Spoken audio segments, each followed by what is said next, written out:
Évangile selon Marc, chapitre 15. Dès le matin, les principaux sacrificateurs tinrent conseil avec les anciens et les scribes, et tout le Sanhédrin.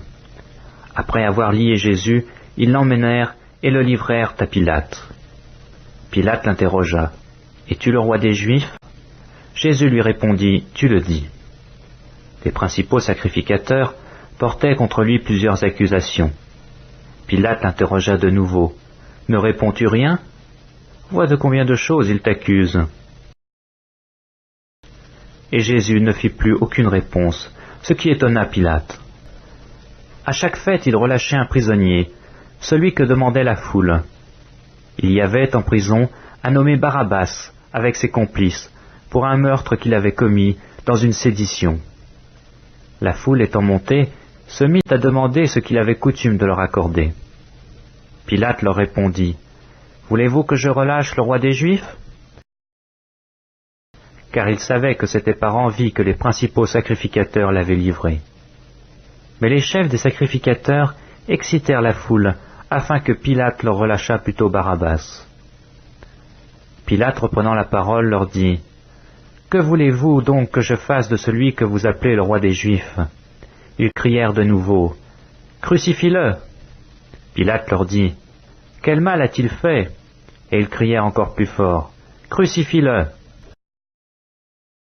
Pilate, voulant satisfaire la foule, leur relâcha Barabbas, et après avoir fait battre de verges Jésus, il le livra pour être crucifié.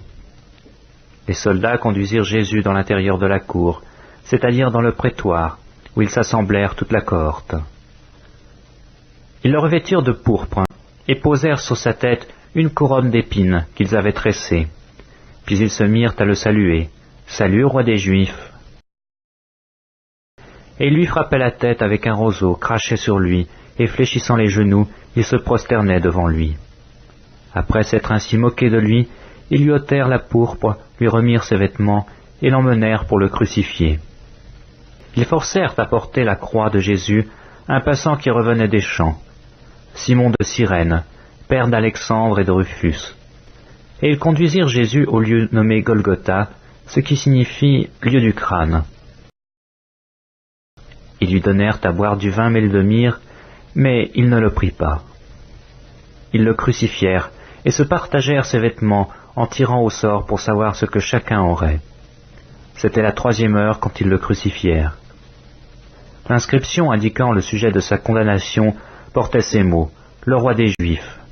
Ils crucifièrent avec lui 2 brigands, l'un à sa droite et l'autre à sa gauche. Ainsi fut accompli ce que dit l'Écriture, il a été mis au nombre des malfaiteurs. Les passants l'injuriaient et secouaient la tête en disant, « Hé, toi qui détruis le temple et qui le rebâtis en 3 jours, sauve-toi toi-même en descendant de la croix. » Les principaux sacrificateurs aussi, avec les scribes, se moquaient entre eux et disaient, « Il a sauvé les autres, et il ne peut se sauver lui-même. Que le Christ, le roi d'Israël, descende maintenant de la croix, afin que nous voyions et que nous croyions. » Ceux qui étaient crucifiés avec lui l'insultaient aussi.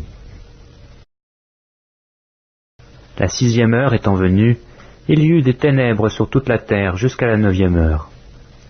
Et à la 9e heure, Jésus s'écria d'une voix forte, « Eloi, Eloi, lama sabachthani » ce qui veut dire « Mon Dieu, pourquoi m'as-tu abandonné ?» Quelques-uns de ceux qui étaient là l'ayant entendu dire « Voici, il appelle Élie » Et l'un d'eux courut remplir une éponge de vinaigre, et l'ayant fixé à un roseau, il lui donna à boire, en disant « Laissez, voyons si Élie viendra le descendre. » Mais Jésus, ayant poussé un grand cri, expira. Le voile du temple se déchira en 2, depuis le haut jusqu'en bas. Le centenier qui était en face de Jésus, voyant qu'il avait expiré de la sorte, dit « Assurément, cet homme était fils de Dieu. » Il y avait aussi des femmes qui regardaient de loin. Parmi elles était Marie de Magdala, Marie mère de Jacques le mineur, et de José, et Salomé. Qui le suivaient le servaient lorsqu'il était en Galilée, et plusieurs autres qui étaient montés avec lui à Jérusalem. Le soir étant venu, comme c'était la préparation, c'est-à-dire la veille du sabbat, arriva Joseph d'Arimathée, conseiller de distinction, qui lui-même attendait aussi le royaume de Dieu. Il osa se rendre vers Pilate pour demander le corps de Jésus. Pilate s'étonna qu'il fût mort si tôt, fit venir le centenier et lui demanda s'il était mort depuis longtemps. S'en étant assuré par le centenier, il donna le corps à Joseph. Et Joseph, ayant acheté un linceul, descendit Jésus de la croix, l'enveloppa du linceul, et le déposa dans un sépulcre, taillé dans le roc. Puis il roula une pierre à l'entrée du sépulcre. Marie de Magdala et Marie, mère de José, regardaient où on le mettait.